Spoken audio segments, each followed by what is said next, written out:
आम्ही गट नंबर 1555 रेणुका नगर एरंडोल नगरपालिकेतले रहिवासी असून आजच्या पिढीला म्हणजे घडीला आमच्या नगरमध्ये कोणतीही सुविधा नसून नगरपालिका वेळोवेळी सर्व कर आमच्याकडनं घेत असते, पण तो सुविधा कोणी देत नाही. 1900 म्हणजे 2003 पासून आमच्याकडे घरं आहेत, परंतु आजपर्यंत लाईटिंगची व्यवस्था झालेली नाही, खंबे नाहीत आणि ओपन पेसला पेवर ब्लॉक बसवलेले असून आजूबाजूला भरपूर अशी घाण आणि नगरपालिकेने काम केलं त्यावेळेलाच आमचा हा एक स्तंभ पडलेला आहे, तो दुरुस्त करायला कोणीच आले नाही. त्यानंतर त्या गेटचा सुद्धा पडलेला आहे, म्हणून आम्ही मुख्याधिकाऱ्यांना आणि वेळोवेळी वसुलीला त्यांचे जे कर्मचारी येतात त्यांना आम्ही बोलू शकतो, पण जास्त त्यांना बोलू शकत नाही. पालिका अ वर्गातली होती ती द वर्गात घालायचं काम या 3-4 वर्षापासून झालेलं आहे.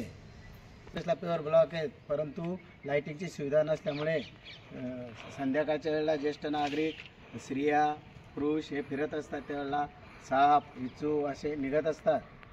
कधी काळी त्याच्यातून फार वाईट घटना घडण्याची दाट शक्यता आहे. याची मुख्याधिकारी आणि नगरपालिकेच्या प्रशासनाने दखल घ्यावी.